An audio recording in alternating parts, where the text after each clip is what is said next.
Welcome back to another edition of Scaling Green's Communicating Energy Lecture Series. It's an ongoing conversation at the intersection of sustainability, policy, energy, and media. And with us today is Andrea Leucke. She is the Executive Director of the Solar Foundation, which for the second year in a row has taken a census of solar jobs in America, looking at growth, the top 20 states, and compared to the baseline, which was the first study. So it's very exciting to have you here, and we're excited to be part of the release of this important study. What does the Solar Foundation have to say in this census? What did it find? It actually shows that the majority of states that don't have RPS policies and local rebate programs and strong net metering and interconnection standards are not in our top 20.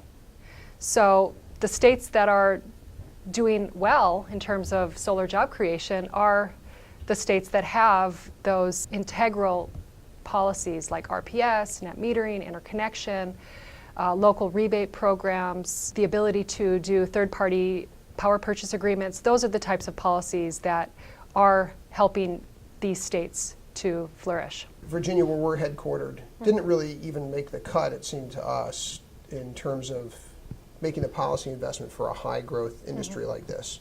What are your thoughts on Virginia? Well, Virginia was number 19, so it did make the cut, but there are still many policies that Virginia lacks. And despite a lot of successes in other aspects of creating a business and having a positive, formidable business climate, it has only a voluntary RPS that essentially means that the government is not held accountable.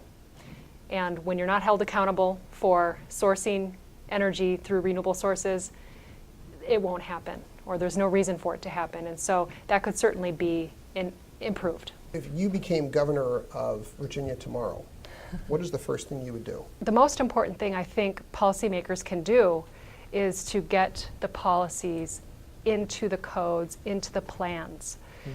It has to get on the books in order for policies to survive the test of time. Because as you know, policy makers, lawmakers, legislators, they come and go. And their opinions waver, they flip-flop, but if policies are in the code, written into the national or state or local plans, then they will have some longevity. If you were advising a governor of a state that didn't have really much of a solar policy investment so far and wanted to make one to capture some of this job growth, what would you advise him or her to do? I would say that a solar carve-out is extremely important. Having an RPS is very important, but without the solar carve-out, states like Wisconsin, for example, might choose to source their quote-unquote renewable energy from hydropower from Canada.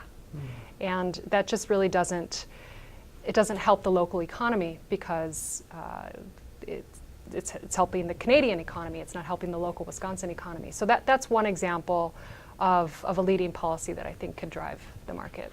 It seems like some states are taking a pass on one of the fastest growing industries in America, that they're not making the policy investment to create an environment in which this industry can take root within their state's borders. What do you make of that? Overall, generally, you'll find that states that don't have RPS policies or other important state policies are not in the top 20 or even close.